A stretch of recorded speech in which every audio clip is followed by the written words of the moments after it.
Buenos dias, damas y caballeros.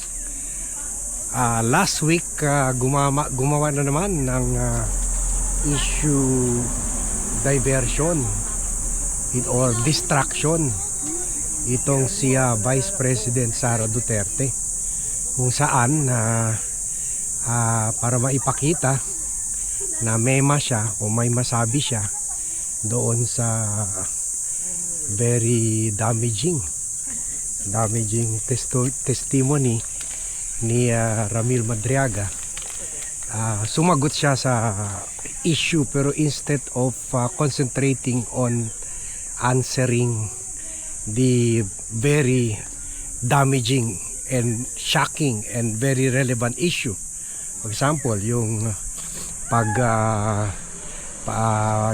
pag-instruct niya kay at ng tatay niya, si former President Duterte, kay Ramil Madriaga to get 175 million from the group of Michael Yang and also mga pogo operators para ibigay sa groups of people, to include the office of the Ombudsman, and then led by Ombudsman Samuel Martires at saka yung dating Professor and Dean of Law, Assistant Dean of Law na si Attorney Kilala, na para bigyan ng pera mga ito galing sa Pogo at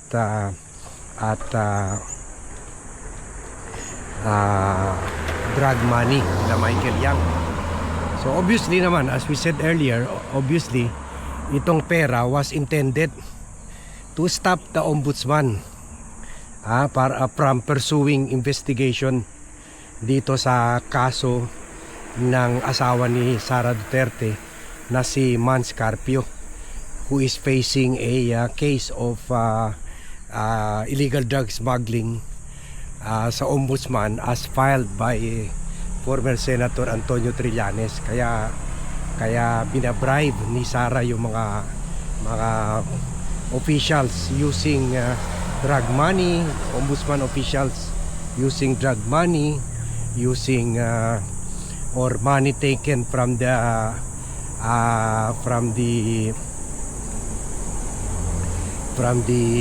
confidential funds, lalo na yung 125 million, for which 30 to 35 million na deliver ni Madriaga sa office, sa parking lot ng Office of the Ombudsman. Yung 15 million naman on another occasion, diretso niya deliver sa comedy bar, believed to be owned by Attorney Kilala, na after who was also appointed by Duterte as head ata ng intelligence dyan sa Office of the Ombudsman.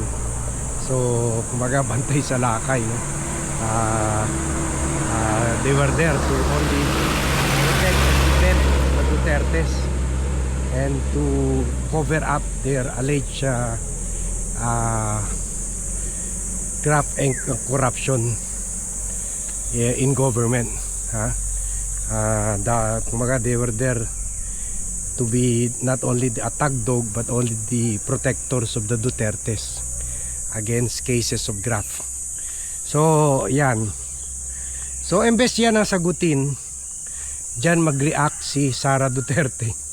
Nag-react siya dito sa issue ng pagbibigay ito sa kanya nitong professor niya, si Attorney Kilala, ng dating professor niya sa San Sebastian College of Law, ng pasang-awa grade or passing grade, para lang maka-graduate siya sa law school and take the bar.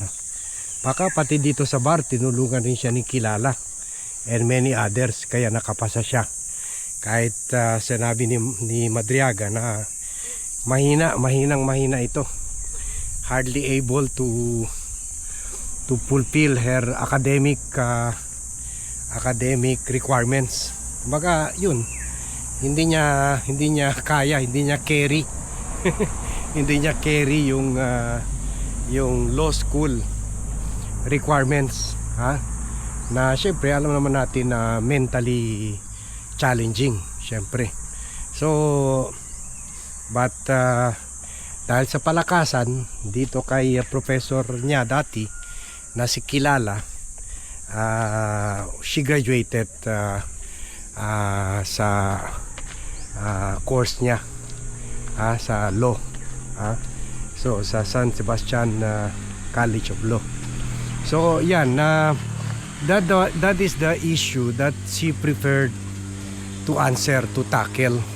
So sa akin, that is clearly a distraction lang, para masabi lang ng tao na sumagot siya, para masabi ang tao na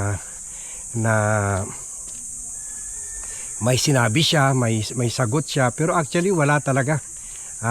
Sana sinagot na niya yung kung totoo ba o hindi, yung 175 million at yung 15 million at yung 25 million at yung 100 million para sa campaign niya. Wala she left all those issues unanswered dahil gusto niya mapunta lang ng attention natin dito sa issue ng questionable kumbaga hindi lang para pera ng bayan pinagnanakawan tayo, hindi lang pala pangalan nila Grace Piatos, Mary Grace Piatos at signatures nila pinepeke, pati grades pa lang pati grades pinepeke rin. Ibang klase talaga, master talaga sa mga pamimeke at pagnanakaw, pati grades ninanakawan. So pero yun, yan ang pinili niya sagutin na issue because gusto niya yan ang pag-usapan natin. Pero dito makikita mo, still this is another sign na she is drawing the issue away from dito mga pogo and drug money. Dahil alam niya damaging talaga ito sa kanya. Kung sasagutin niya yung issue na yan, lalaki, haba pa yan. Pero haba naman talaga yan kasi meron pa nga 2 hearings ang House of Representatives. So dyan madudurog talaga siya. So kwan na, damn if you do, nasa damn if you do, damn if you don't situation si Sara Duterte. Either way she moves, huling-huli na siya. So and this will all the more bring down her popularity rating kasi nahalataan talaga yung mga tao. Tulad ito, sinagot niya ang issue ng grades pero hindi niya sinagot yung issue ng links nila sa mga drug lords and pogo lords. So bistado na talaga, bistado na parang by not answering this issue, totoo yung mga akusasyon. She's only proving na Madriaga was telling the truth sa mga accusations nito. Otherwise she can easily produce evidence to the contrary para sabihin, hindi, nagsisinungaling siya. Pero hindi, dinadala nila yung denial nila dito sa grades issue, yung sa painting na binigay ni Madriaga, and also yung issue na kwan daw, yung mali-mali sa mga detalye sa cheque na pinas photocopy ni Madriaga na galing daw sa mga Duterte. Kung talagang hindi nagsasabi ng totoo si Madriaga, why don't they appear in the House trial and answer these issues point by point, hindi sa press release lang at pinipili lang nila kung anong sagutin nila. In this case, yun lang sinagot niya, yung issue ng grades. So bistado na, bistado na natin ang style ni Sara Pang distraction lang ito. And please share this to friends and relatives so that baka mabudol-budol pa sila ni Sarah sa mga diversionary and distraction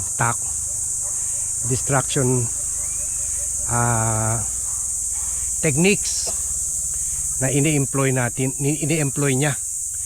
Pistado na natin siya. And please help relay this to your friends and relatives so they will know what Sara Duterte is up to. So okay, medyo magto 2 hours na tayo sa brisk walking. Thank you very much everyone for watching. Thank you very much for joining me in this vlog. Good morning to all and see you in my next vlog.